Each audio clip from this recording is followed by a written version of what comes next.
50 Oswego Street in Baldwinsville, New York. Rob Drummond. Look, I'm on TV. That's cool. No, I'm joking. I love it.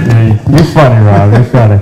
So Rob Drummond here with me. We are the pregame to the big game, and I'm very excited today. Rob's Philadelphia Eagles are going to be playing up against the Kansas City Chiefs. We're going to be talking about it here from Pizza Man. We want to shout out the amazing people that are going to be doing orders all day long.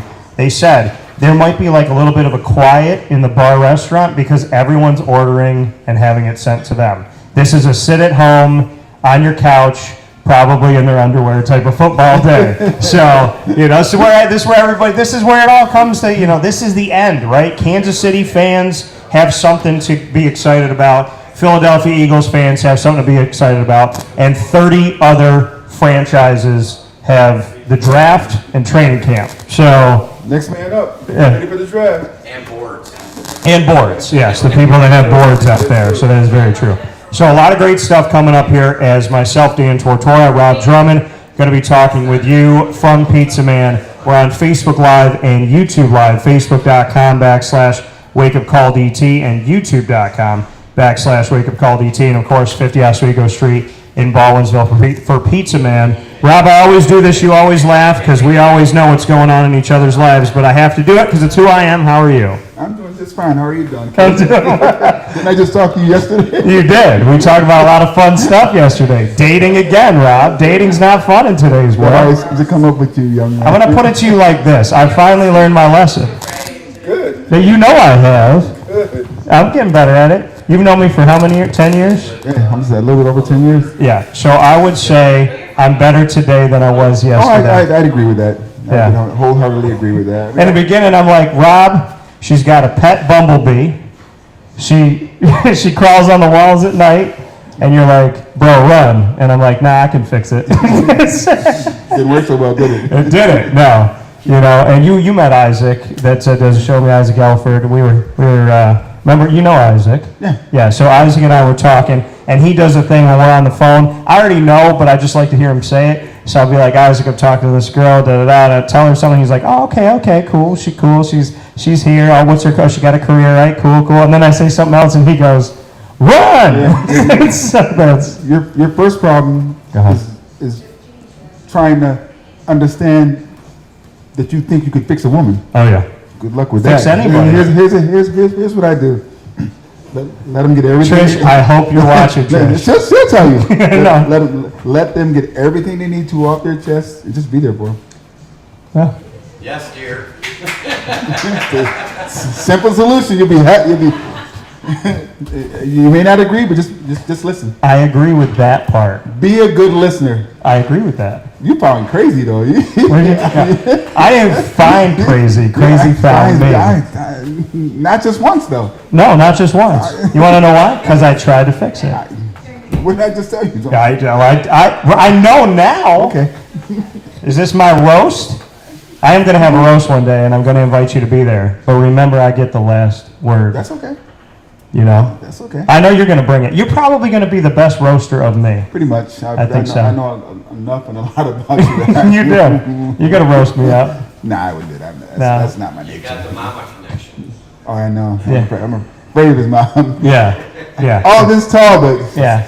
Rob knows mom. But I mean, the thing is, you learn a lot. I've learned a lot, and I found a lot of comedy in it. Yeah. I'm going to be able to tour on the back of all my ex-girlfriends. I'm going to make money off of those stories. Ooh, Make a lot of money off of that.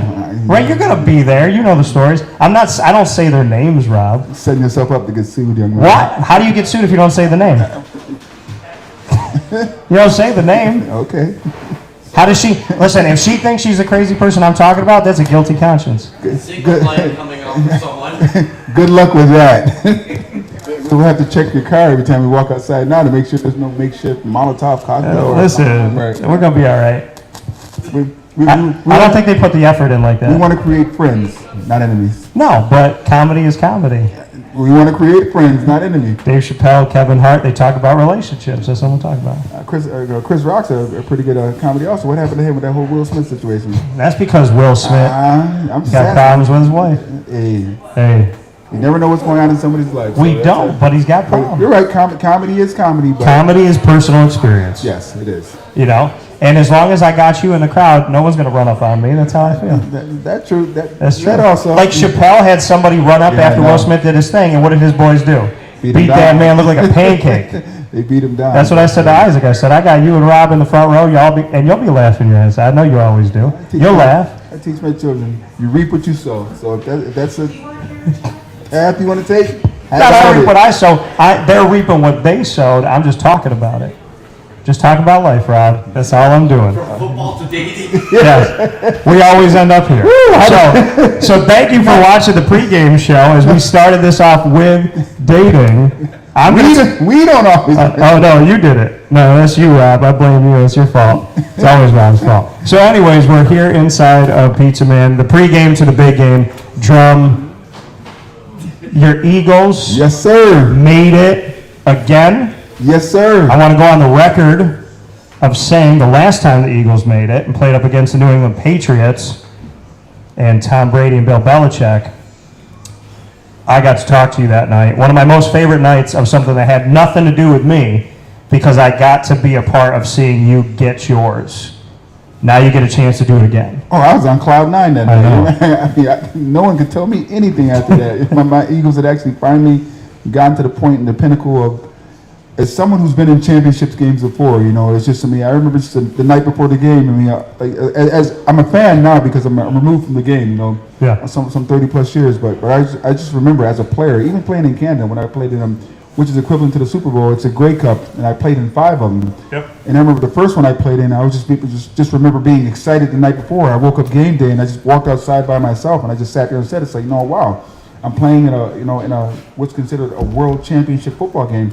But it's really no big difference, All I had to do was just go out there and do the same things I had been doing the entire year. Just go out there, understand my plays, try to limit my mistakes, and just go out there and be the ferocious competitor that you always are.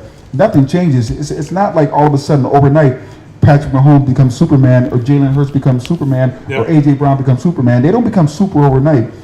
They've gotten themselves and they've worked hard enough throughout the course of the year through their Xing and O'ing, through their lifting their weights, through their staying healthy as much as they can, to put themselves in position to be able to play in this game, and there's not that much pressure on them. That's why I sit here and say to myself, I have a prediction in my head, but the predictions I always have in my head, I keep to myself. But my predictions are based off body language, just off my experiences being a player also in that same position. I'll tell you right now, the most relaxed person on this planet right now, you know who it is? It's Jalen Hurts. Yeah.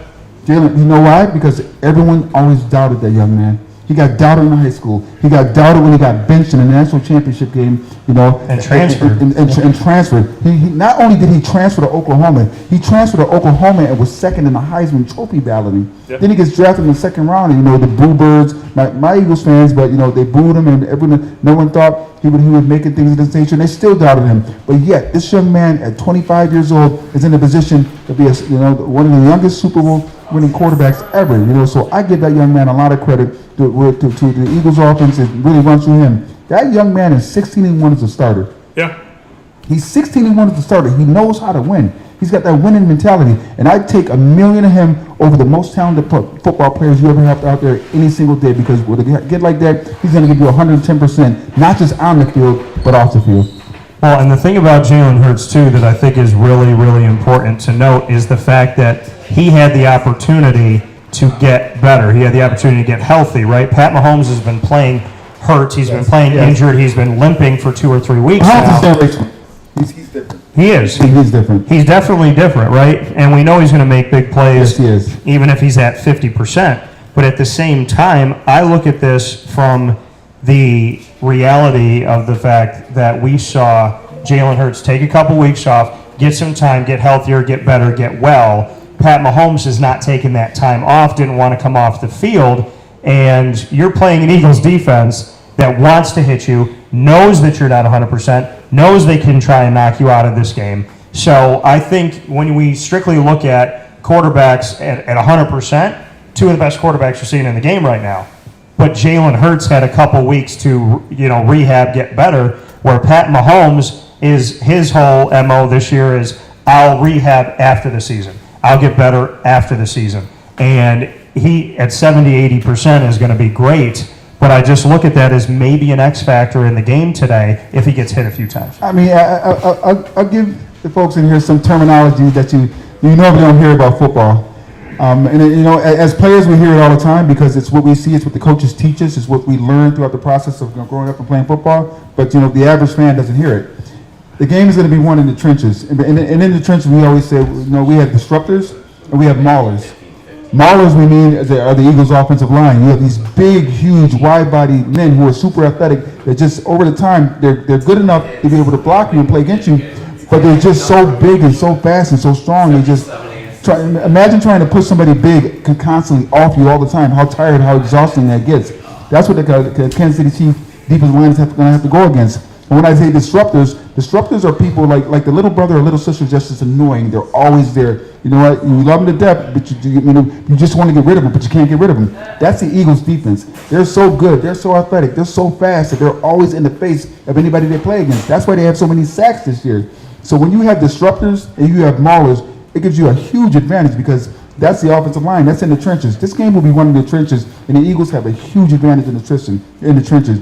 We keep hearing about Chris Jones from the Kansas City Chiefs, and yes, he is one of the more dominant, I won't say nose guard, but defensive tackles in the game of football, but he's just one man.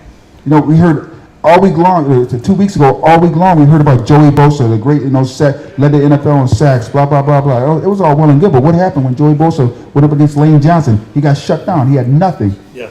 You know, so, you know, a group of maulers is way more dominant than a group of disruptors, you know, so it can go back and forth, and the Eagles have both.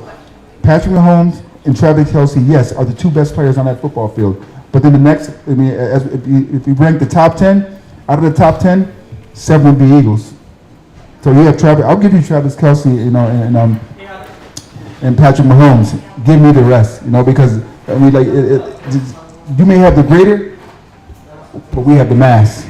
Well, and that's the thing is, and to your point, Jalen Hurts, Miles Sanders, Devontae Smith, Dallas Goedert, A.J. Brown, right? So if you're looking at the backfield between these two teams, the Eagles win that. If you're looking at receiving core, the Eagles win that. Wide receiver by committee. So that Travis Kelce is the wide receiver. Even though he's the tight end, he's the wide receiver, right? Easy to double cover him. He's the guy they go after. Marquez Valdez-Scantling is not consistent. There's a bunch of guys that have come in and out of this team that with Kansas City, speaking of Kansas City, where they haven't been consistent, right? Mm-hmm. Sammy Watkins wasn't consistent. Byron Pringle wasn't consistent. A lot of non-household name guys who kind of try to. Thank you so much to our Eagles fans, and have a fantastic game. By the way, Becky, who came in here with her daughter just now to meet you, strictly to meet you, wanted to finally get to have that opportunity to have something signed. I had to talk to her, wanted to meet me, isn't he? Yeah, well, listen, because you're humble, but people appreciate what you've done. So, Becky, fantasy football-wise, one of the greatest people, and one of the people you never want to go up against in the championship. She's been in the league that I've done for 11, 12 years now. She's insanely capable. I had to wait till after she left to pump up her ego, but she's really, really, really, really good. But, so, to get back to your point, though, the Kansas City Chiefs have just rotated through these guys. No one's consistent. Where you look at Philadelphia and Devontae or A.J. Brown can be a number one. Mm-hmm. So you have two number ones on the same team, which allows you the opportunity. So this is, like you said, you'll take the mass over the individual. You have Travis Kelce out in the field, and then you have a few other guys that are okay. Yes. Nobody's a one. Everybody's a 2 or 3 or 4, right? And then in the case of Philadelphia, you got two number ones out there in Devontae and AJ, like I said. And then Dallas Goedert, in my opinion, is a top 6, tight end in the NFL right now. So you don't have Travis Kelce, but you have what you need. So. I just like to lay in the back. It's cool. Oh yeah, you like to go back and forth? You're a big kid. That's what it is. You're absolutely right. Eagles. As I said before, Jalen Hurts is a quarterback. They're 16-1. Yeah. That young man just has this ideology of everyone doubts me. Yeah. Everyone doubts me. No one thinks I'm good enough. No one thinks he's constantly. Well, who's talking about him? But I mean, but just look at he got benched in Alabama. Yeah. Granted he won the second round, but then you hear the boo birds from the Eagles who booing him. And then when he gets a starting job over Wentz, everyone's like, I need to see more. He's not a starting quarterback. Blah blah. You hear so much negativity about yourself. It gets to the point where you just block all that out, and now he's basically in neutral, where he's just going right now just on cruise control. That kid's going to be. Win or lose this game, that kid will be successful, not just in football, but in life. Couple years into the season, or into his career in the NFL, he's in his rookie contract. He's in his rookie contract. And so, with all due respect to Pat Mahomes, everybody said, "Oh, look at Pat Mahomes, 2 years in the league, and he's in the Super Bowl." Then you got to say that about Jalen Hurts, right? You know what I mean? He's a special. You talk about being a young gun in the NFL in your rookie contract and making the Super Bowl, and how many quarterbacks can't say they did that? Yeah. And here's Pat Mahomes and Jalen Hurts can both say they did it. But you hear so much about Patty Mahomes, right? And still to this day. All week long, all on television, all I've heard all week long on television is about Patrick Mahomes. Patrick Mahomes, Patrick Mahomes, Patrick Mahomes. At some point, there's got to be, granted, Patrick Mahomes is a generational talent, as I said before. Yeah. But it gets to the point where it's just like, enough about me already. Wait until this game sets off. There are going to be a lot of guys on that field right now that want to prove that I'm just as good as him, And I used to always say this when I walked on the field. It's like, because I played with Doug Flutie before. Doug Flutie, Heisman Trophy winner, this greatest CFL quarterback ever. That's all well and good. But when I walked on the field, what I said to myself, just me personally, I'm going to give these fans a reason to never take their eyes off me. Yeah. And I did it with my play. That's the type of person Jalen Hurts is. And I know that because I lived it myself. Well, and when you see it, it's you almost like the chip on your shoulder to the point where, and that's the thing is I don't know. It's funny when you're growing up as a kid, you're like, why? And you said to me a long time ago, why ask why? And now at 37, I don't think I want the chip off my shoulder. I think the chip fuels me to have that chip on my shoulder. Like when every time somebody said you can't, I did. And then the more they said you can't, you won't, you don't, okay, you made it here, but you won't make it there. That fuels, I love that. I love when somebody tells me I'm going to stand in front of you because it's funny to me that you don't know you're going to get blown over.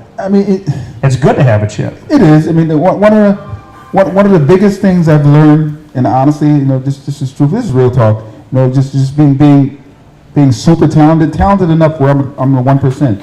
I actually played Division I college football and got drafted in the NFL. How many people in this town that got drafted into the NFL? Or the NBA? I'll tell you this, most of them didn't play at Syracuse because Syracuse didn't want them.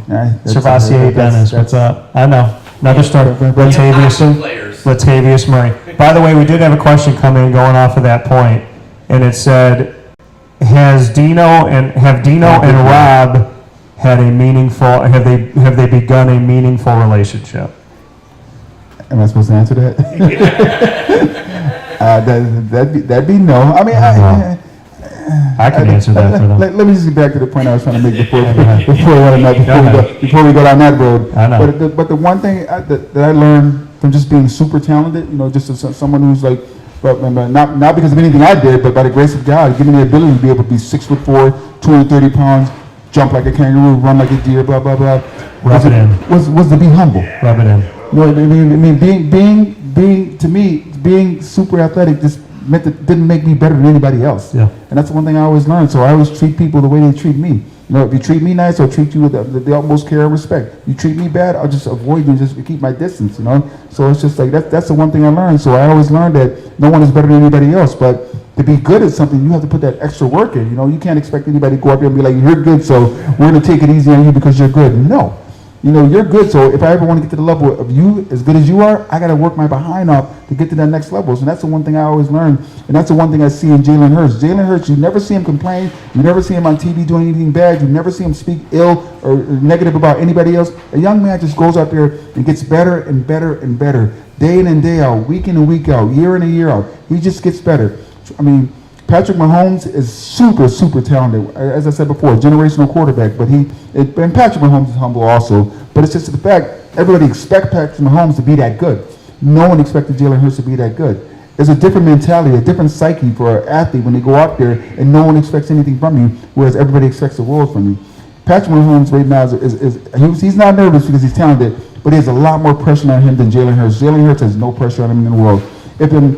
If he loses, people will say, what? We told you so. If he wins, it'll be like, oh, he's the greatest thing in the world. So he's going to go out there and play relaxed football. And the key to this victory will go through him. Well, the thing about this game is that Philadelphia is the best team in the country. Yeah. And they've been the best team in the country since week 1. With him as a starting quarterback, they're 16-1. So, but that's the thing that kind of throws you off, especially me as a broadcaster of almost 20 years, is this is the best team in America. And they still get no respect. Right, not in the NFC, not in the AFC, the best team in America, and yet it's Kansas City's back. Kansas City did it again, 3 or 4 years, Kansas City, Kansas City, Kansas City, Kansas City. That's all you've heard all week. And the thing is, Jacksonville, to the credit of my team, and I'll let you know why I'm wearing this jersey in a second, but to the credit of my Jaguars that I've been a fan since day 0 in 1995, the Jaguars, and I'm not saying this being a Jacksonville fan. 95, ooh. We're not the last time, no, 96 Cowboys last time in the Super Bowl. You want to take shots at the Cowboys? Hey, I know you are. Well, Dallas is playing today. Got it, of course. And you Yeah, want, I know. You want to know how? You want to know how?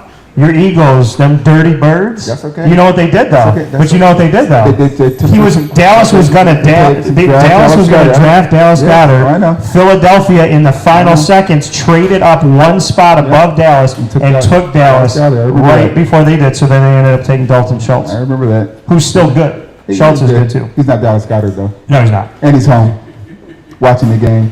But according to On the Vegas, the television. Cowboys make it every year. So you know that. Yeah, according to Cowboys fans also.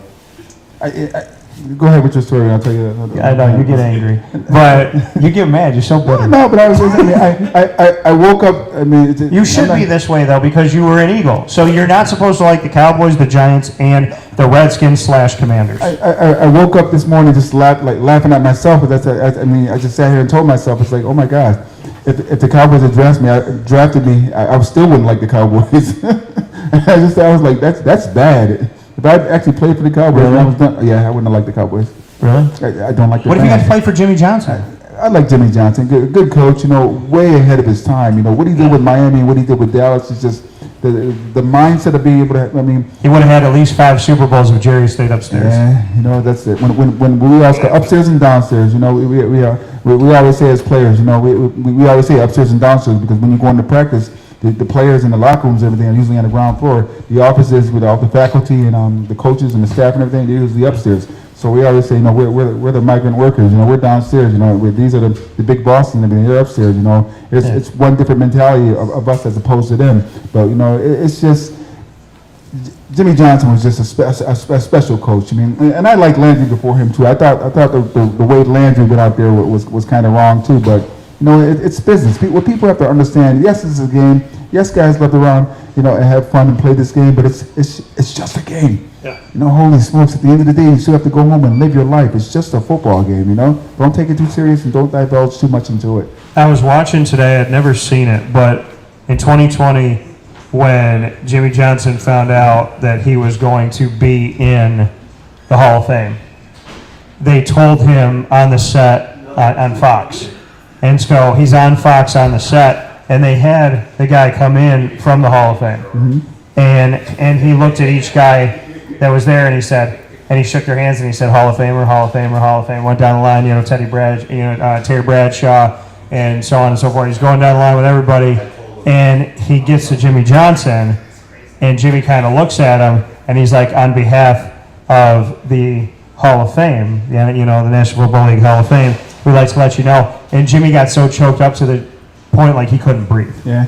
And I just remember watching that this morning and having never seen it. I don't even know why it hit my timeline, but watching Jimmy Johnson, and people that know me know I'm a Jaguar fan, and my second team, I know you don't like it, but is the Cowboys because I grew up that way. And I grew up with Jimmy Johnson, and so I respect him so much, and seeing him get so emotional and so moved, and then seeing Troy Aikman watch it, he was doing a game at the time, and Aikman was watching it on the monitor, and he was wiping away tears. And I go back to that team. I get chills when I talk about it because I go back to Deion Sanders, Troy Aikman, Jay Novacek, and then obviously you got Jimmy Johnson as your head coach, Nate Newton, Russell Maryland, Larry Brown. Emmett Smith, Michael Irvin, Elvin Harper. Bruce Johnson. Yeah, Moose from here. So you got Moose, and you go back and you look at those, like that team. And I think people forgot just how that team was so good at every position. They were virtually unstoppable. And people talk about the Patriots now, and some people want to talk about the Chiefs now. But the Cowboys back then, and I know that I'm giving the Cowboys as much airtime as possible because I'm sitting here with an Eagles player, and I have to do this to you. But you have to admit that back then, at that time period, the Cowboys had every position on lock, and they were, like at the beginning of the season, back then in the 90s, you thought this team has to go back to the Super Bowl. I mean, the game was different back then. I mean, you didn't have to deal with like salary cap issues and these monster contracts now. I mean, what the Cleveland Browns did with Deshaun Watson in that contract is going to change the landscape of football for the next. And he played 3 games? 10 to 15 to 20 years. I mean, with these quarterbacks now getting salaries upwards. I mean, look at Mahomes. Mahomes has a $500 million contract. Granted, it's team friendly. It gives him a chance to be able to sign bigger players. But when players are out there making $1 billion, and I would never take anything from the player in that position because, yes, granted, it's a brutal sport. And I always say, football is not a contact sport; it's a collision sport. Yeah. You have super athletes running at each other 100 miles an hour, and colliding. Something's got to give. And usually it's the body, and unfortunately sometimes it's the brain. But I'm just saying. And you've had 9 concussions. You know of 13 concussions where I had to be carried off the field. You originally said 9. No, now it's 13. That's always been 13. He's a fisherman. You had 2 in the same game. All right, 2 in the same game, yes. Which typically leads to death. Yes. To have 2 in one game. Second impact for them, yeah. Yeah. I was lucky. The West Virginia game, the year we went undefeated. That's why Michael Owens was in the game and scored a 2-point conversion. Because I had a concussion. I had no idea. I didn't know where I was, and we had won the game until the next day. So do you remember? So in that West Virginia game where Coach Mack decided to go for 2 to win the game in the Dome, you had a concussion. Yes. Do you remember the other ones? I don't. What games? What game they had concussions? Yeah. Oh my gosh! I mean, I can go back and. Because back in the day, this is what they did when you had a concussion. They'd stand over your right back. there, they would say 1, 2, 3. All right, give my helmet. Let me go. They go, Rob, what day is it? And you're like, well, we usually play on Saturday. But the thing is, though, I mean, but as a player, you have to understand the mentality of a football player when he walks into a field. We see ourselves as warriors. We see ourselves as as fighters. We see ourselves as some of the toughest guys on the planet because we play a sport that requires us to be that way. So you can't tell me that I have a weakness and that I'm hurt. If I feel that I'm strong enough to be able to go out there and play, I want to play. If I had known as much as I do now about concussions back then, there's no way I would have walked onto that field. But back in the day, they really didn't stress concussions. So it's just a concussion. This is no big deal. It's not going to do anything to it. Whereas now we've got people or former players dying from concussions now. I've had 41 friends commit suicide because of this disease. 41. 41. CTE. Do they all play in the NFL or CFL? No, some in the CFL also. 41 friends. And some of my college teammates also. Age range? Between, oh my gosh. Between 30, I'd say 30 and 40, 47, 48. I'd say if I look back at the age, the latest was Chris Gedney. So between 30 and like 50. Yeah. You're seeing these guys. Yeah.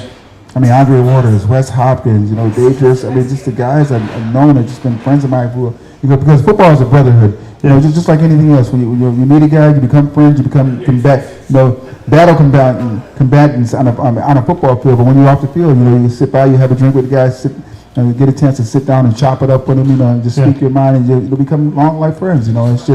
It's tough to see things like that, but it's still a choice. It's still a decision. We love to play the sport. Can they make it safer? They can make it a lot safer, but at some point, the NFL is going to have to admit their fault and get ahead of this because right now they're dragging their feet. How do you make it safer? Ooh, that's an interesting topic. First of all, in order to alleviate any problem, you have to admit there's a problem. Yeah. And the NFL notice they keep quiet about the whole concussion CTE issue, hence the lawsuit. You have to admit there's a problem there. And what I don't understand with them is they're a multi-billion-dollar. Listen to what I said, multi-billion-dollar industry, and you can't admit you have a problem, to help players who put you in a position to become multi-billionaires because of this industry. You know, you've got the Dallas Cowboys that are worth, like what, I think $4 or $5 billion. You know, and you've got players who formerly played for the Cowboys who are suffering right now from medical issues that allow you to be able to, you know, the market your brand. I mean, the one thing I've learned in life is just like this: you just watch all these companies. It's about branding.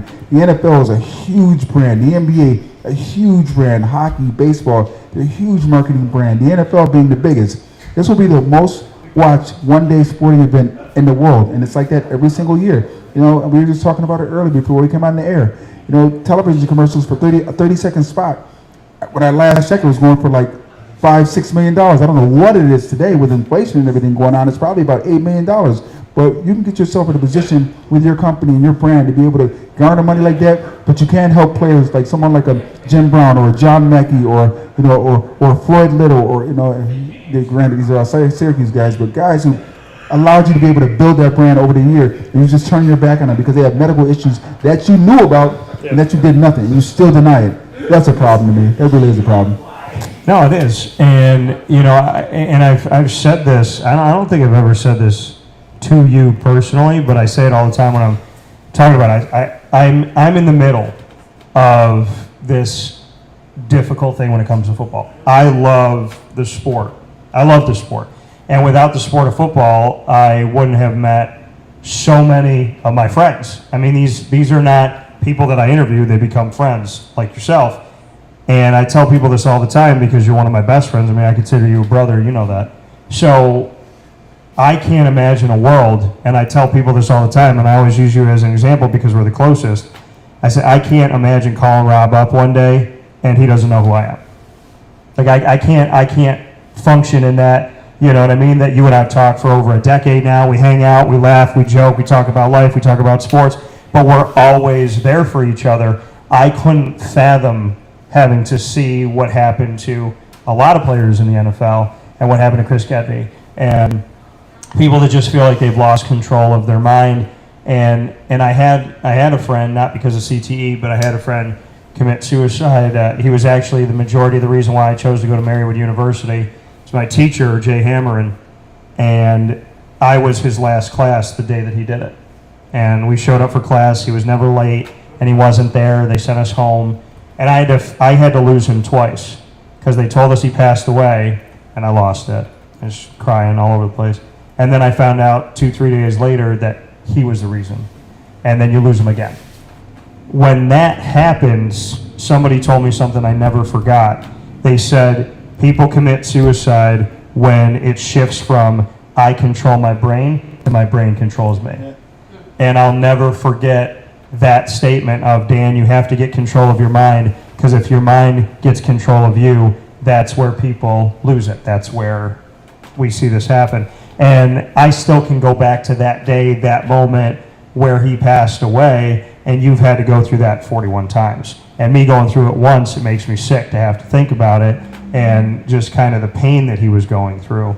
But the NFL truly has to do something more than whatever they did, a decade ago, when they said, and it wasn't even the top story on ESPN.com, it was the third worst story. It said, NFL admits brain damage may be linked to concussions. Did you see the concussion movie? I saw the concussion movie with Will Smith, and he should have won an Oscar for that movie. Did you feel like that movie gave a lot of truth? Was there validity to the movie? Oh, there was 100% truth in that movie. You know, Dr.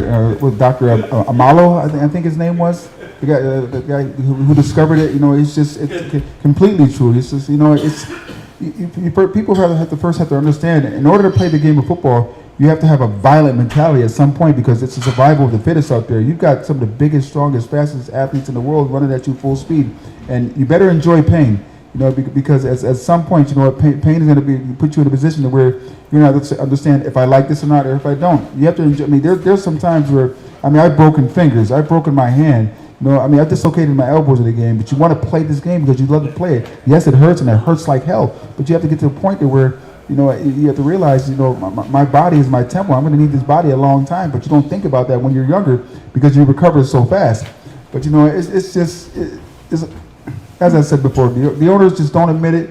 You know, it's wrong. and it's very wrong. They know it's wrong. I mean, I don't know if they think at this point it's going to ruin their brand or not. It's not. The NFL is going to be that same monster that just keeps steamrolling and making money, giving guys, pretty soon what's going to be before I pass away? $1 billion contract for athletes now, as opposed to Patrick Mahomes half a billion. It's a monster moving machine. Do what's right by the players who put you in a position to be able to make money like that and take care of them. What does it cost you an extra $1 billion? God forbid you only get 20 billion instead of 45 billion. I mean, it's just sad to watch. Well, money comes first with them.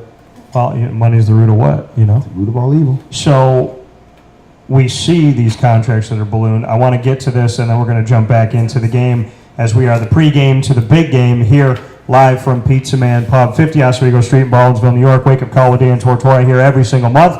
I'm here with Rob Drummond, Eagle alum, Syracuse alum, and Central New York native. We both are. So we got a lot to talk about here. Rob's got his Eagles for life. I'll tell you why I'm wearing this jersey in just a little bit when we get back into the game. But bandwagon? No, bro. I'm joking. No, bro. Back up, man. You already tried to take my money from me. Dan, you really want to do the comedy? You really want to talk about your exes? Hell yeah! Back to the girlfriend. Hell yeah! I told you. Hell yeah! You want to know why? Because if I had to go through it, then everybody else got to go through it with me. That's how I look at it. We're gonna have fun with it. We're gonna laugh about it.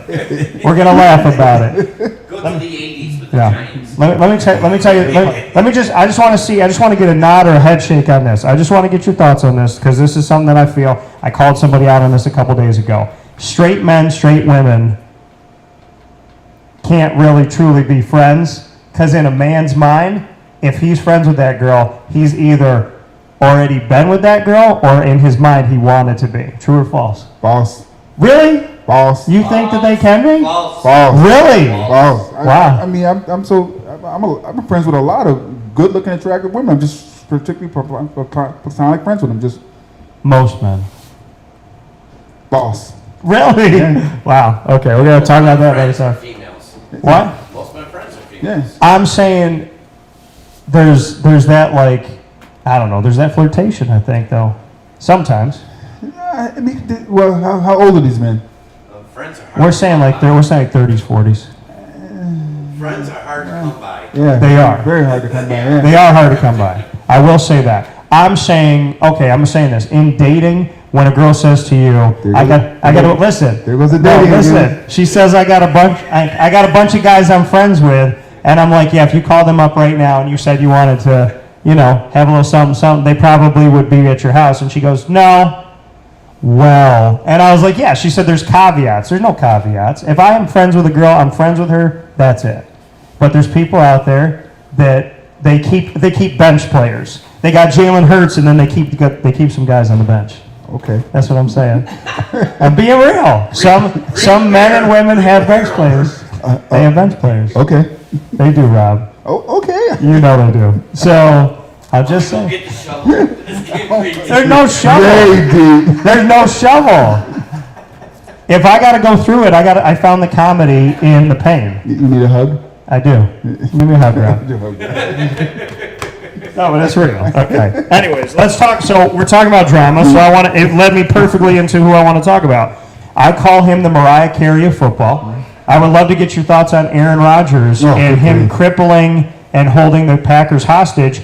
By the way, he said, I think you guys forgot that I'm a Green Bay Packer. And I said, bro, I think you forgot you're a Green Bay Packer. Yeah. Because you just signed a mega contract after having a muddy divorce that was carried out in public. You signed this $50 million a year on average contract, but it goes up. So he's going to get $37 million this year, over 40. I think it's 41 the season after. Then he's almost at $60 million cap hit the year after that. He's signed on, I believe, until 2026, 2025, 2026. So he comes out and says, I'm going to go on a darkness retreat. Yeah. Oh, yeah. I'm going out into a cabin. I'm going to have some psychedelic hallucinations, which means you're doing drugs. You don't just sit in a cabin and have hallucinations. And he said, I'm going to be by myself except for the fact that people are going to deliver food. And I said, bro, if you're on a retreat, you can't get DoorDash sent to your cabin. So he tells everybody, let's remember I'm a Green Bay Packer. I think y'all forgot.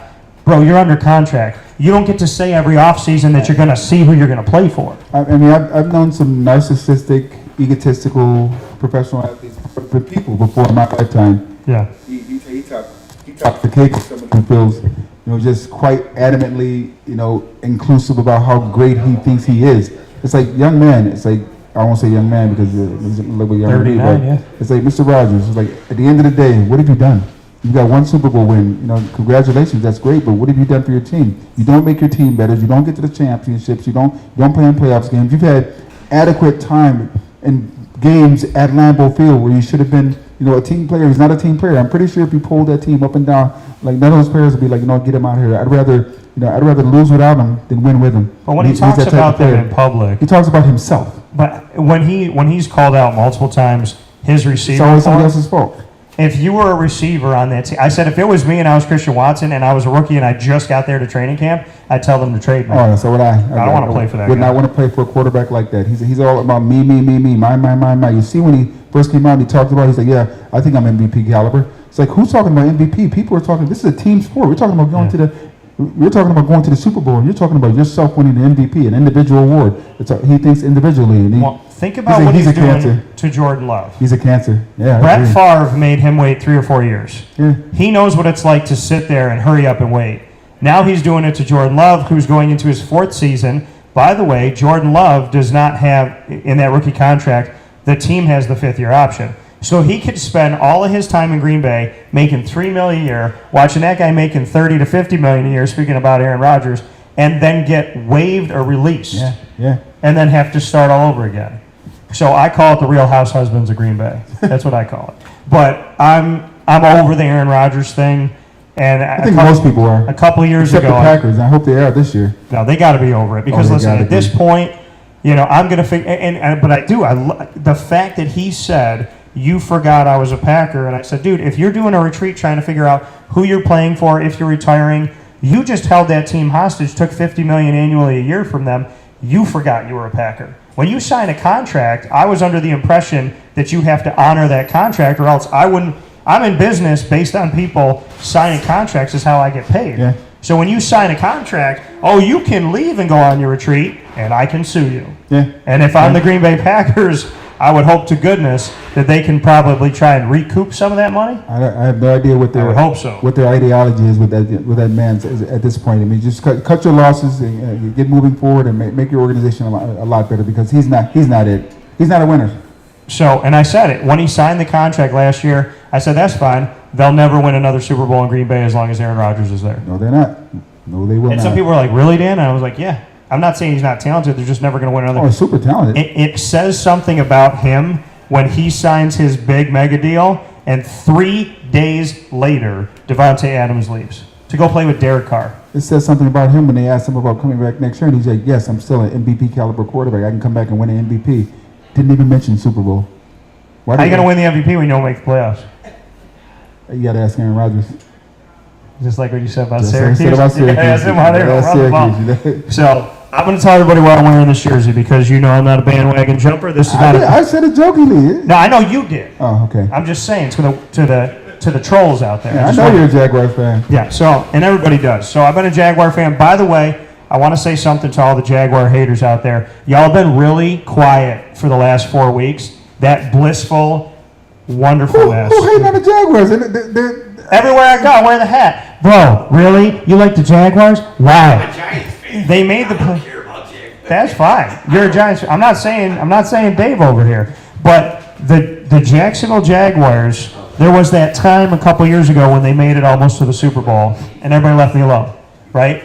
And then they get Trevor Lawrence, whatever. And then all of a sudden it started to creep back in this year, and people are like, Jaguars? Why? And it doesn't bother me, it doesn't faze me anymore, because I tell people, if they lose, I go to the beach in Disney. If they win, I go to the beach in Disney. So I'm not worried about the Jaguars. I wanted 7 wins this year. That was going to show me that they were in the right direction. They got 10. They won the division. They went to the playoffs, second round of the playoffs. 3 of the greatest comebacks that I've ever seen in Jaguars history. One of them, 3rd all time in NFL history, down 27 to the Los Angeles Chargers, and I was at that game. So I just want to let the Jaguars haters know y'all got really quiet in the last 4 weeks, and I was wondering why. You know, what had happened was. So, but I'm wearing this today because my mom made an honest mistake years ago. Donovan McNabb was playing for the Philadelphia Eagles, and I have a McNabb jersey because I love me some McNabb, and he's one of my favorite players ever. He's the first one on my Mount Rushmore. It's him and Donnie Mack and probably Marvin Graves, and I would put Dungy up there, but I also really liked Ryan Nassib. So I'm wearing this jersey because years and years ago, I said to my mom, she said, "What do you want for Christmas?" And my mom, as Rob knows, greatest woman in the world, like best mom, do anything for you. So she said, "Honey, what do you want?" I said, "Mom, I would love a personalized jersey. I know they're expensive, so don't worry about it. If I could have anything, I'd want a personalized Jaguars jersey." So she went on the NFL website. She was looking at colors. She saw green and we're teal. So she bought this, and this is like the real deal, like jersey. I don't have any other jersey like this. This thing I've had for over a decade. It looks like I just bought it yesterday. Everything's intact. Nothing happens in the wash. The numbers are huge. This is like the actual jersey that Rob would be wearing. And on the back of this jersey, so this is mine. So it says Tortora 21 because 21's my number. So I opened it up on Christmas. My mom was so excited. She's like, "Honey, I can't wait. Here you go. Last gift to open. Open up the gift." So I opened it up under the Christmas tree, and I look at it, and I was like, "Wow, 21 Tortora, look fresh as all get out." And she goes, "That's the one, right? That's the one." I go, "Well," I was like, "Mom, this one is the Eagles, not the Jaguars." And she goes, "Get out." And she had just made an honest mistake. So I said, "Mom, it's okay. I love you. It's a beautiful jersey. It came from you. I'm a fan of Donovan McNabb. I'm going to rock it." So this stays in the closet because Rob and I, friends for over a decade, didn't even know I had this. And I said, today's the day I'm going to show up in my Tortora Eagles 21 jersey from my mom to support one of my best friends. That's the story. I have I don't actually have it. My son has my actual game jersey from when I played in Philly that I can't get it back from him. It's like, you ever try to wrestle something away from one of your kids that they took they I mean, it's my actual game jersey. And I'm like, "Ralph, can I wear it today?" "No, Dad." "Are you serious?" It's like, "No, Dad, I want to wear it." It's like, "Okay," but it's like, So he's wearing it today? He's going to wear it today. So in front of you? But I have my Eagles for Life custom made With the jersey with my 36 number on it. Here's my thing, though. He's going to wear it in front of you today? No. Okay. I was going to say, you don't come to the house wearing that. Because you act like... I'll pin it down and take it off him. Yeah, I was going to say, because you act like, man, I'm not like I used to be in football. No, you're still scary out there, Rob. Between my football helmets and my jerseys and all the memorabilia and stuff I have, I don't get to keep it. My sons take all that stuff. But here's the thing. You and I have been friends for a very long time, and I have a Hall of Fame in my studio, in my office, and I think I should have something Rob Drummond related I can hang. I should too. so the thing is, who do I got to talk to Raphael? There you go. I got to negotiate with the man? There you go. Or do I call Jaden? Do I just go, you know what, I'm going to call Jaden. I'm going to get in touch with Jaden. You need to negotiate to get memorabilia from me. That's mine. That's my sons. They have it all. But that's the thing. So my mom saw Raphael recently here in the last couple of weeks. And she's like, "Yeah, I said I'm Dan's mom." She's like, and he was like, "Oh, I love Dan." And she's like, "He said all these nice things about you." I said, "Good. I hope he remembers that when I ask for something from your memorabilia. I don't care what it is. Give me a freaking ticket stub, but I got a Hall of Fame, and you should be like the first thing in the Hall of Fame that I have." Dude, trying to get stuff away from my kids is like trying to pry a meat away from a hungry panther. They ain't no joke. Well, they better hide it though when you come in the house. Because if I was coming in the house and they had some of my stuff, if I'm in the house, you're my kid. I have the right to search your house. I don't need a warrant. I haven't seen my Syracuse University football helmet that I have in years. I know Raphael has it somewhere. You know whose I have? And it was so weird how I have it. So my buddy AJ, shout out AJ. The old school one or the new one? The old school one. Okay. So shout out to my guy AJ McInnes. Went to college together at Marywood University. He's a big Cowboy fan. And he got a helmet years ago, got the helmet of this player and got it signed. And so he texted me and he said, "Hey man, I'm getting rid of some stuff. I don't really need this helmet anymore. I'm gonna get some cash." He said, "I'm gonna put this on eBay, but before I put it out there for some stranger, I wanted to know, since you're a Syracuse guy and you like the Cowboys, would you be up for taking this? And he's like, I'm not going to charge you anywhere near what I would have charged. So he's like, I'm not going to charge anywhere near that. So I said, all right, who is it? So it's in my studio, right over my shoulder. You could see it Monday through Friday from 9 to 11 a.m. It's his helmet, his beautiful signature, and courtesy of AJ, Moose Johnston. Oh, that's cool. So I have one of your teammates' helmets, but I don't have yours. I got Moose. And, and the crazy thing is, so I've known you forever, no memorabilia, thanks Raphael and Jada. But I've never met Moose. Really? Never. No, never. I met him. Yeah, well, you played with him. It's a joke, Dan. I know. You ever meet Joe Morris? So I've interviewed Joe Morris, interviewed Jim Brown, interviewed Floyd Little, this man, of course, Sean Tucker now, who's thinking about some of the record-setting guys, Mo Neal, who had over 2,500 yards. So a lot of Michael Owens, a lot of the guys have been on the show, and Kevin Green. Yes, and when you think about the guys Turnell that was on your team, Blake Bednarz, I've had Donnie Mack, Todd Philcox, Rob Conrad, Rob Moore.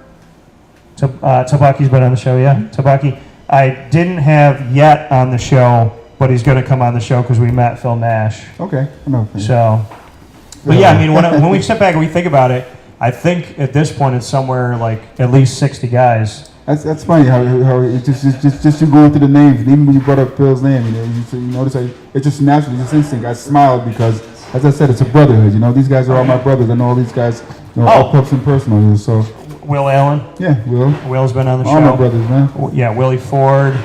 Who else am I? I'm forgetting some people here. Will Allen. Well, there was another Will that I've had on the show. Oh man, it's fading from me right now. But yeah, it's really like any position. Of course, all the kickers. Yeah. Donovan McNabb, Nate Trout. I have never spoken to Olindo Mare. Really? No, not yet. So Olindo, and who did we just say? Moose Johnston. Yeah, I haven't talked to Moose yet. Wow. You need to set that up. By the way, I'm going to out Rob right now on something. Rob knows Boys to Men, and Rob knows I love Boys to Men, and Rob has never gotten me in touch with Boys to Men, nor has for my birthday Rob ever set anything up like a phone call. And if and when I ever chose to get married again, you're my connect to get not only Boys to Men, but to get them at like maybe half price. So talking marriage again? Why'd you set this up? I'm single. I'm just saying if I ever get married again. I wonder why. Why? Because I dated some prick. That's a dick move right there. That was a dick move right there. I'm about to start my comedy show right now on the stage of Pizza Man. I'm about to let everybody know the life that I've lived. I'm about to talk about these women. Dave would have ran from these women. Dave doesn't even realize that girl's staring contest with the wall. You have no idea. No, you'd have ran from them. Yeah, you'd have ramped me up on this one right now. But let's get back to Boys to Men. Why haven't we set that up yet? I don't know. I've lost contact with them, so I probably easily get in contact with. I won't say easily, but get in contact with them. But it's like they came into my restaurant down in Disney. Yeah, really? Yeah, so they were working. So when I was running the dining room down at Sci-Fi Dining Theater Hollywood, I was the assigner, so I was responsible for the dining room. They came in, and they were in the corner, and I think somebody came up to me like, hey, Dan, don't lose your, like, Boys to Men's here. And my favorite is Sean Stockton. So he's my favorite. But growing up, because I've sang my whole life, Wanye was the one that I tried to change, since I was 7 years old, tried to change my voice, or train my voice with the fact that he could say one letter and carry it for, like, minutes. Yeah, actually his children are pretty good singers now. Yeah? Awesome, yeah. So Wanye came in and Nathan came in. And Sean wasn't there. It was Wanye and Nathan.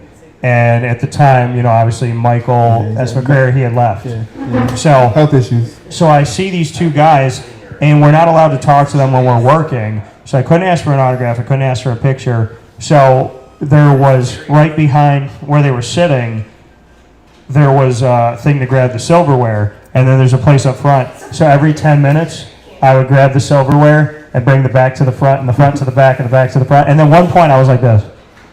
And I was like, I said to myself, I was like, dude, you need to stop staring, because if they look at you, they're going to think this man is, because you're standing in the middle of the room, but I wasn't allowed to talk to him. My head was like, don't ever forget this moment. Like, this is insane. Wanye is sitting here watching the screen, chilling with his family, having some food, and I just like couldn't get over that him and Nathan were there. Yeah, I mean, it's sad. But you had him in the house, right? Yeah. You had him in your house. This is way before they were huge, big mega stars. You know, I mean, I was in Philly at the time. Were they found out at that time? They were found out. They were like, Because New Edition found them. They just came out with Motown Philly, which was out there at that time. And I mean, I was friends with them, met them before. I've met in Vogue for also MC Hammer when he was in the prime of his career. You know, you get to be a professional athlete. You get put in a position and situation where you're able to meet a lot of actors and Wesley actresses. Snipes. Wesley Snipes, Will Smith, DJ Jazzy Jeff, and the Fresh Prince. You know, it's just Philly's a huge city. I mean, I come from small town Syracuse and I landed in a city like that, and I was like, whoa. I mean, it was something that was entirely new to me, but you know, you get accustomed to it. Who was the funniest person? Funniest famous person you've ever met? Ooh, wow. Funniest person. By the way, Philly, you not only have your pregame to the big game and a former Eagle here and part of the Brotherhood forever, but you have a guy in Philly that has met some of the, like, you have met lightning rod people. You met Wesley Snipes, Will Smith, Boyz II Men. I met the Pope twice. You met the Pope twice. John Paul. Yeah, the OG, the good one. Yeah, John Paul, yeah. So, Catch fire?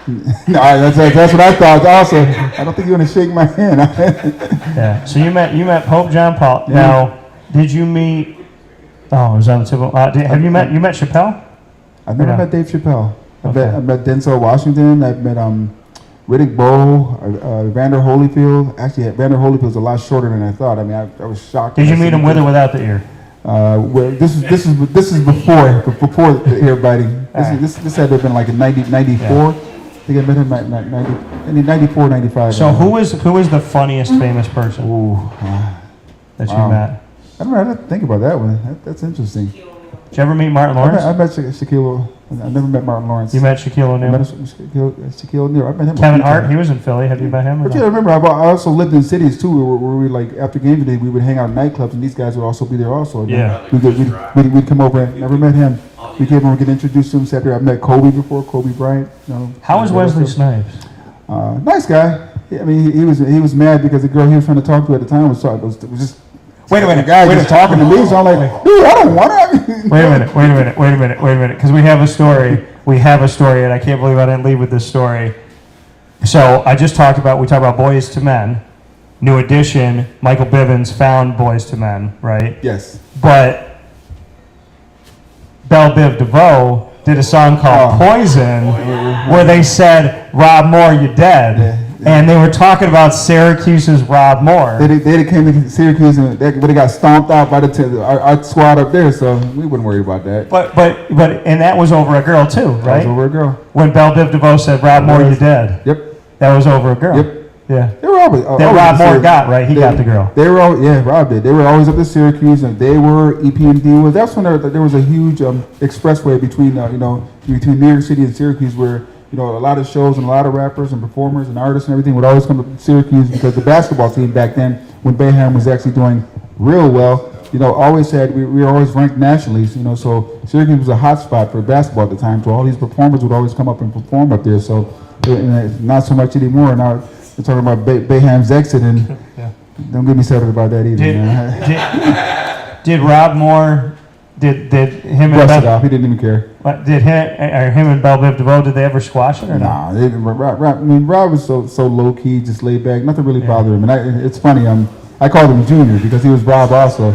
So I'd be like, "You're Rob Junior. I'm Rob the first." And it was just a running joke between me and Rob and some of our teammates. Yeah. So funniest one though. You haven't answered me. Funniest famous person. I'm trying to think of the funniest famous person I've ever met. I mean, I don't know. Jerome Brown's had to be one of the funniest guys I've ever met before. God rest his soul also, I mean, he was my next door neighbor when I first moved to Philly. Had no idea what being a professional athlete was like, and how you're supposed to conduct yourself, and how you're supposed to act, and how you're supposed to be in public. He taught me so much about, just being, because he was a superstar already in Philadelphia, and I had no intentions of being a superstar or anything, but I guess with being a professional athlete, getting drafted so high, it comes with the territory. So he just calmed me down, showed me the ropes, to show me how to be and show me how to act around certain people who may not have your best interests at heart, but you still have to be professional about it. And I really leaned on him my first 2-3 years there, and And it's just, I mean, God rest his soul and everything. But he was the funniest, biggest guy in the world, but just the kindest heart and just the most jovial, funniest person I've ever met before. He really was. Jerome Brown. Jerome Brown taught me a lot. Shout out to Jerome Brown. Rest in peace. JB. Yeah. So we're going to get back into the game. Give me your catalyst. Give me your X factor. Besides the guys we talked about, give me somebody that we haven't talked about that you think is going to turn up big. The media has not talked about Jalen Hurts the entire week. This whole week has been Travis Kelce, Patrick Mahomes. It's been Andy Reid. It's like, you hear very little about Nick Sirianni. You hear very little about Jalen Hurts. You hear very little about, Miles Sanders, and A.J. Brown and Devontae Smith. I haven't heard anything this whole year about Miles Miles Sanders. It's like, people worry about when they had the individual awards the other night, and the Eagles really didn't win the individual awards. And I'm like, how can you be a team that's the best team in the NFL and not win MVP, not win the best player of the year, not win? Jets won 2 awards. I mean, it's unreal, but it's like, you know what? That right there is a disrespect. You know what? And those guys remember it. When they walk into the locker room, like among the collective group of one of them guys, amongst those guys, there's 53 guys in the Philadelphia Eagles team right now that feel disrespected. It's like the same reason that the Cincinnati Bengals went into Buffalo and beat them. They went into Buffalo because they had a chip on their shoulder because Buffalo and the Chiefs had been selling tickets already in the lineup for that game. Yeah. So they had already brushed off off the Bengals, and the Bengals were ticked off about that. So the Bengals came in with an attitude and a chip on their shoulder. Right now, no one's giving the Eagles a chance. Yes, they're on the money board. Right now, they're the favorite team, but it's by one and a half points. But no one's giving them credit for what they've accomplished this entire year. They're going to take that. Watch them play. Mark my words. Watch them play today. So for 2 weeks now, I've had a score in my head. I picked the Eagles already, but I've had the score 28-23. I think it might end 31-23, but I have this in the fourth quarter, it's going to be 28-23. And I trust my gut and my vibe on this stuff, but I picked the Eagles. I mean, they're the best team in the NFL. I think Kansas City is vulnerable because, and I'm not saying this as a Jaguars fan, Jacksonville fumbled the ball on the 9-yard line and threw a pick. They also dropped an interception against Pat Mahomes, and they didn't recover a fumble. And if you flip those two, Jacksonville doesn't fumble the ball on the 9-yard line, scores, then all of a sudden that could have been a tie game going to overtime. So I think the team that played Kansas City the best late so far has been Jacksonville, and they played them earlier this season in Kansas City as well. They lost by 10, and in this one they lost by 7, but I look back to those mistakes and how they did. They scored on them quick. I think Jacksonville did a hell of a job against them. I think Kansas City is vulnerable. I don't think they're the same Kansas City, and everybody forgets the fact that, yes, is a team that got back to the Super Bowl, but you don't have your home run hitter. You don't have Tyreek Hill. You have Travis Kelce, but you have Sky Moore, who's trying to come up. I like him from Western Michigan.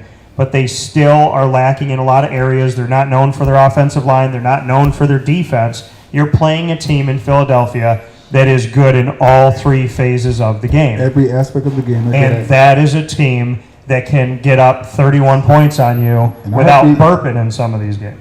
The Eagles want 2 things. The Eagles don't beat themselves. Jalen Hurts takes care of the ball. He doesn't put himself in position to lose the game. Yeah. And that defense is good. I mean, Kansas City, they have Travis Kelce and Patrick Mahomes are the 2 best players in the field, as I said before. You can neutralize them. Now, make somebody else beat you. With the Eagles, they can beat you with Jalen Hurts. They can beat you with Miles Sanders. They can beat you with A.J. Brown, Devontae Smith, Dallas Goedert. They can beat you with their defense. Hassan Reddick. Can you name the guys in Kansas City that can beat you? I just gave you 2. All right, Chris Jones up in the middle, but he's going against the best offense. Say it with me. The best offensive line and the best defensive line in football are owned by who? The Philadelphia Eagles. And what does George O'Leary say? You win in the trenches. You've got maulers, as I said before, and disruptors. Yeah. That Eagles front 4, and they can get pressure on you with just a front 4. They don't have to blitz any guys out of the secondary, so they can keep those guys deep. What's it like for you to know, and this is my opinion, that you're going to be alive to see your Eagles win not 1, but 2 Super Bowls? I mean, at the end of the day, it's a great feeling. It's cool, but it's just a game. But it's so awesome for you. It's just a game, though. But I mean, I played this. I mean, a few years ago when it happened, that was one of. I remember where I was standing in my house. I grabbed my phone and I go, I get to make this phone call that I never knew if I'd be able to make. I get to call one of my best friends and say, congratulations, your team won the You know Super what? Bowl. It's a great. I mean, as someone who's won the great. Which is what I want to do for Jimmy someday. We got to get these damn Bills in the Super Bowl, win this damn thing. Good luck with that. Come on now. Chris Rock made a joke a long time ago. He said something like, this will happen when the Bills win the Super Bowl, and it was like years and years ago. But I gotta get a phone call into Jimmy and Luke one of these days. The problem with the Bills is Josh Allen's got to stop feeling like he's got to do it all by himself. It's like allow those guys around you to help you, Josh. You know, you're super talented. You're a generational talent also, but allow those other guys to make plays too. You don't have to be the number one guy to go out there and beat a team. You know, and that's his problem. Patrick Mahomes uses all of his weapons to his advantage and his ability. Josh Allen's like the run downfield and run the guy over. No, get down, young man. Keep your body preserved. You know, it's a long season. You know, holy smokes. You know, but it'll get to that point. But my Eagles right now, it's just to the point where I'm just happy for them. I know what it takes to get to this point. Yeah. You know, they're going to go out there. As I said before, the most relaxed person on the field is going to be the one who's had the biggest impact in that game, and that's Jalen Hurts. Which is crazy because if we're talking about the top quarterbacks in the NFL right now, Jalen Hurts and Pat Mahomes are both on that list. But people will talk to you about Joe Burrow, Josh Allen, Pat Mahomes. They will leave Jalen Hurts out of the top 4, top 5, top 6. There's some people might not even put Jalen Hurts in the top 10. They say Dak Prescott is better than Jalen Hurts, and I'm like, you're out of your and mind. I like the Cowboys. He's too inconsistent. Not even close. Let's have some fun bets for the game today. I'm going to throw a bunch at you. Feel free to throw some at me. We got asked this, so I'm not going to take credit for this. We got asked this question. Which commercial comes first, Doritos or M&M's? Doritos, I'd say. I said Doritos without question because they've spent an ungodly amount of money over the years. Okay, does Rihanna sing Lift Me Up from the Black Panther soundtrack? Yes or no? Yes. I think so. Yeah. I think she will. Okay. Very talented artist. Does Rihanna have a special guest show up with her? Yes or no? Probably, yeah. I wouldn't doubt it. Is it going to be Eminem? I don't know about that. Nah. Yeah, he's. I don't know. Could be. Do you think Drake shows up with Rihanna? Ooh. I think so. I'm gonna hope so because I'm a Drake fan. Well, he's a media. I won't use the term, but he's a diva himself. But it would be cool to see. Yeah, I mean, I'm saying he's a diva. I mean, so he loves the media attention. All right, how about this one? Does one of the teams get a kick return for a touchdown in the game? No. I agree. No. Will there be an interception return for a touchdown? Ooh, ouch. No, not with Mahomes and Jalen Hurts as quarterback. I just don't see those two making a mistake in a stage this big. With them two just being consistent as they were all year long. I'm going to go out on a limb. I'm going to say Eagles get an interception return for a touchdown.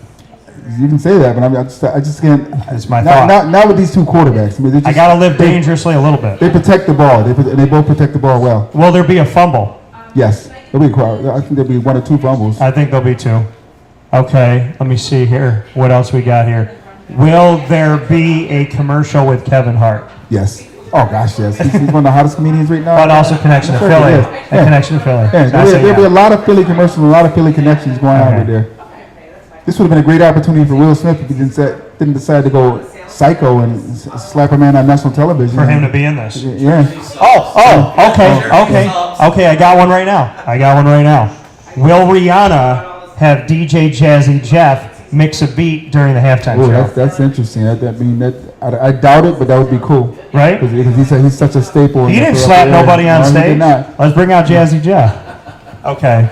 I'm going to say that'd be really cool, Rihanna. If you didn't think about it, you should make a phone call right now. Let's get a couple more in here.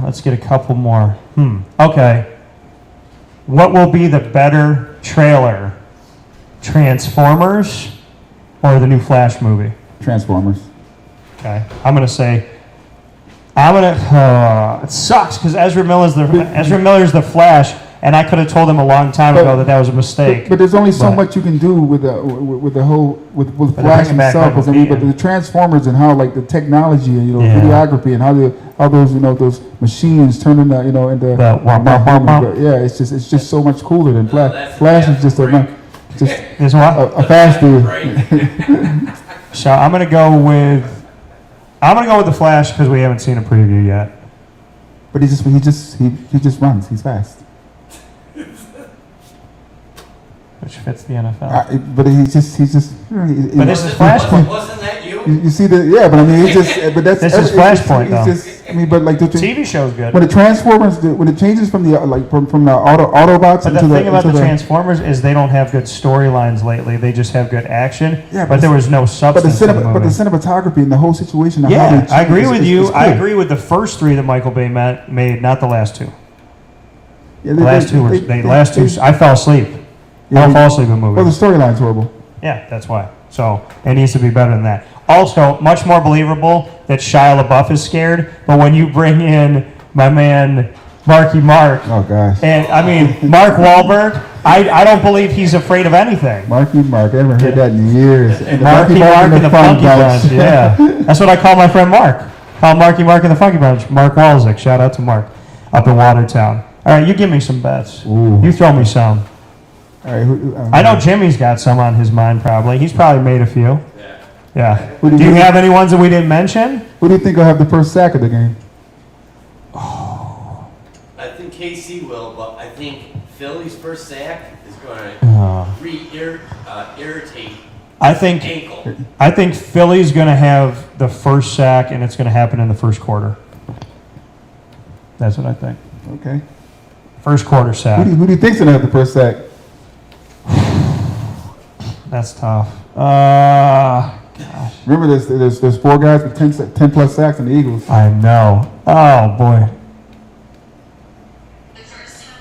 That's tough. The easiest choice would be to sit here and say Hassan Reddick, but I don't think he's gonna have the first sack. No. I think Hargrave is. You think Hargrave's going to Yes. have it? Okay. And as you said, I think he's gonna re-injure Mahomes' high ankle sprain. Well, that's what I said. I said he's gonna get tough hit. to get over. Yeah. I mean, people don't realize how long it takes. About a month and a half to get over a high. Those hurt a Well, lot. and again, what did I say? Jalen Hurts took a couple weeks off. Pat Mahomes didn't, and I think it's going to affect him. So, You think Jalen Hurts will have 60 plus yards rushing? do I think Jalen Hurts will have Yes. 60 plus yards rushing? Yeah, I do. I do. Then the Eagles win. I think he'll have 60. Then the Eagles win. Because I think it's him and Miles Sanders, maybe a little bit of Boston Scott. And I like Kenneth Gainwell. Gainwell, Yeah, yeah. I like Gainwell also. I didn't know Gainwell. I think Gainwell might have a receiving touchdown. Don't be surprised if he has like 2 or 3 yards today, but he gets a receiving I'm touchdown. telling you, you know, See, I'm into all that stuff. yeah.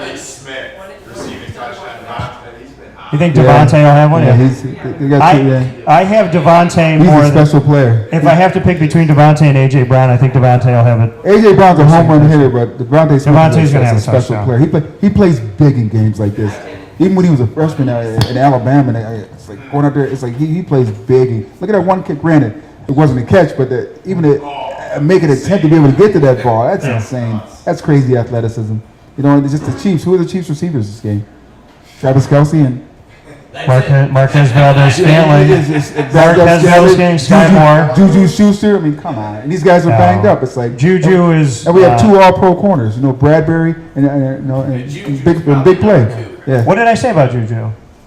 I said he's not the player he was in without Pittsburgh. Antonio Brown, he's going to show off. He's going to show whether or not he's a number one. He's not the player he was. He in wasn't a Pittsburgh. number one Nope. there. He's not a number one in No, he's Kansas not. City. So I mean, so you can do what's basically called a bracket or run coverage towards towards. You know, I don't understand though. Why, if everybody knows Kelce is the dominant guy and head and shoulders above all the receivers in Kansas City, Double team. how does he have wide open touchdowns in these I games don't know. in the middle of the field? Because these coaches think that they know everything and they sit here and my defensive scheme is going to work and we're going to shut him down. No, it's not. Do what a poor man would do and just basically. I'm not going to lie. Jacksonville let him have a wide open touchdown. Drove me nuts. Double cover him. Take him out of the game. Let them beat you with somebody else. Why? Don't let their best player beat you. Keep Mahomes in the pocket. Double cover Travis Kelce and let these outside guys try and beat you. If they can, great. You did a good job. But most likely they won't be able to. I bet my percentages on Travis Kelce catching 2 or 3 passes the entire game and not beating you, and these other guys having a big game. That's not going to happen. Play the averages, and these coaches get so caught up in their head that their defensive scheme and double team him on every play. Yes, yes, I would. Marquez Valdez-Scantling's going to beat me. No, neither is Juju Smith-Schuster. I would rather leave Juju open and have a rover or one of my safeties watch him than put anybody on him and put 2 on Kelce. Don't let Travis Kelce beat you. Especially in the middle of the field. Same thing for the Chiefs. Okay, the Chiefs' dilemma is, okay, Who do I take out? Do we take A.J. Brown out of the game? Because then we leave Devontae Smith Chiefs had more to one-on-one. deal with. Then we leave Dallas Goedert one-on-one. Then we leave Gainwell, Boston Scott, and Miles Sanders, who are good backs out of the backfield one-on-one. Now do we leave a spy in there because Jalen Hurts can run? Everyone worried about his shoulder, things of that nature. It's not his shoulder that beat people. It was his legs. His legs are fine. So the Chiefs have more defensive dilemma than the Eagles could ever imagine right now. Agreed. That's why we both picked the Eagles. You got any other bets? Let me see. Who wins the coin toss? Chiefs. Wait, the Eagles are the home team because they're the number 1 overall record, right? Yeah. So they get to call it. They'll go with tails. Yeah.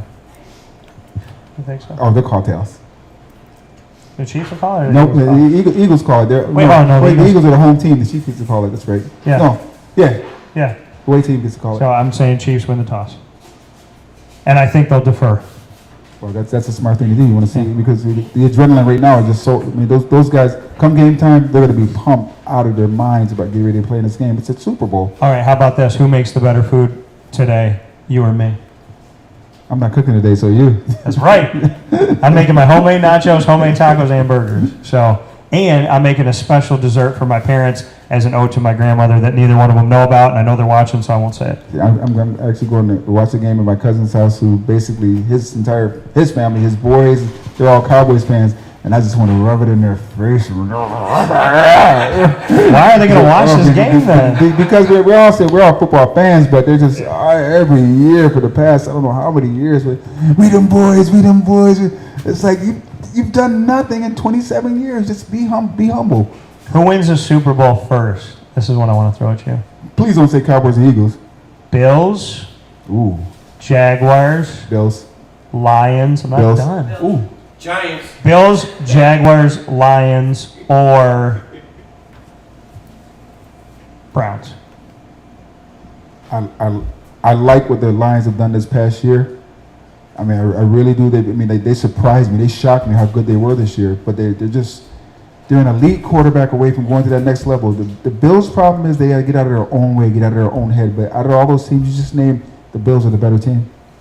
I would say Bills, Jaguars, Lions, Browns. I'd say Bills, Lions, Jaguars, Browns. Browns are in trouble with it. I mean, I like this as a player. I like Deshaun Watson. I don't know him as a person, so I can't sit here and judge that man. I just basically what all of us have seen. What the media and everything says about him. So I'm really not going to sit here and judge him. I covered him in college. I thought he was great. But at his talent level, the Browns can be good.